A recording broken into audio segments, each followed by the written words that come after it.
Hello guys, dahil naubusan ako ng ink tapos wala kaming stock kaya nagmanual ako ng refill sa cartridge ko. Yung printer ko guys is Canon PEXMA i1880 4041. Manual ko siya guys, tapos yung cartridge niya binutasan ko na yung ano niya para doon ko ilagay yung ink niya, yung blue, yellow at saka yung magenta. Minanual ko siya kasi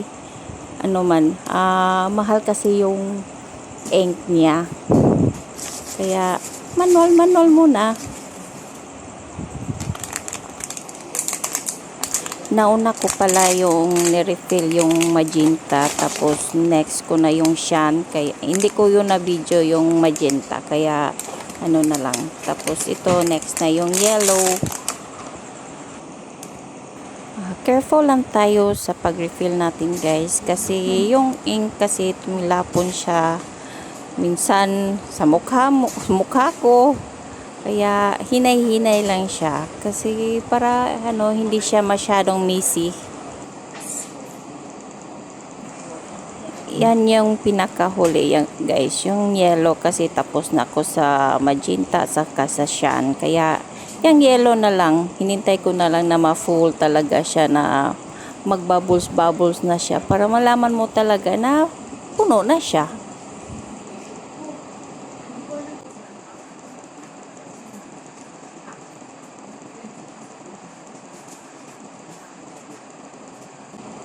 Ayun, tumilapon siya, kaya hinay-hinay lang talaga tayo nito. Yan, full na yung tatlong colored. Next naman natin yung black. O, tingnan mo ang dumi-dumi ng kamay ko.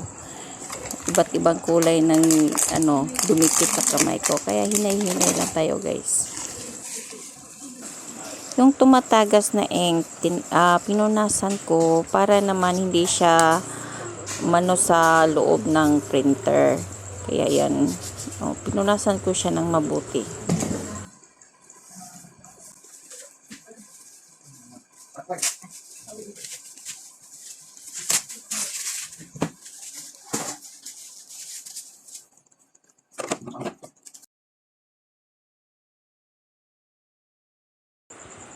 Yan guys, nilagay ko na yung colored cartridge, tapos next ko na yung black.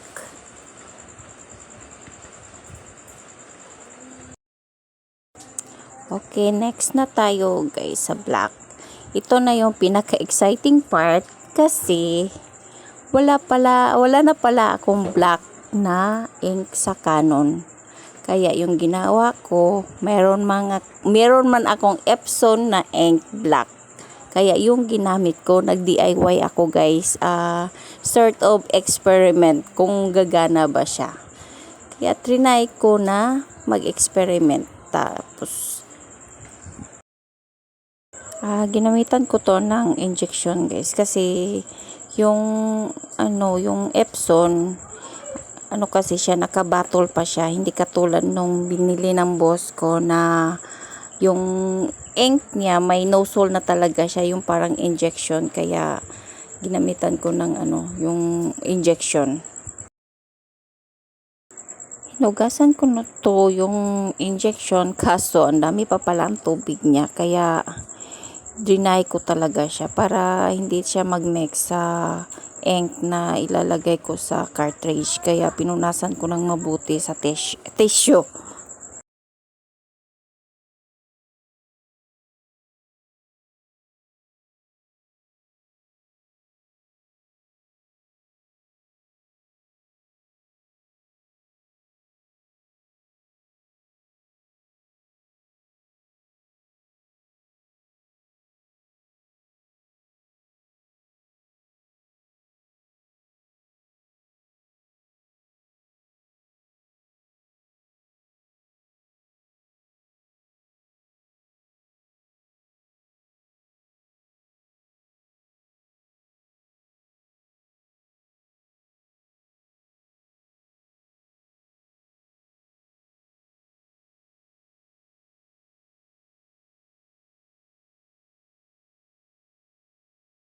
Kumuha lang muna ako ng kaunti lang guys para hindi naman siya masayang. Tinay ko muna siya kung okay ba siya.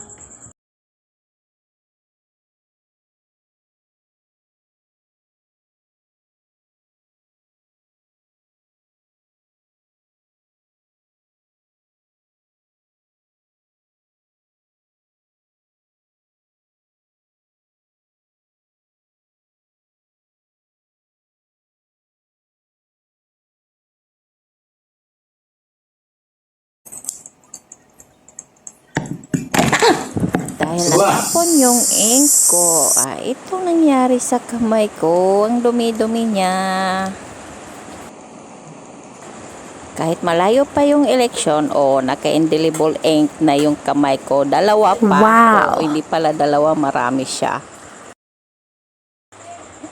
Try natin na mag-print guys kung gagana ba siya. Kasi, kinds of experiment kasi yung ink na ginamit ko is Epson. Tapos, yung printer ko, Canon. Try natin kung gagana ba siya. Ayan. So far, so good naman siya. Okay yung color niya kasi Canon talaga. Pero yung black is Epson. Yun na guys. Bye!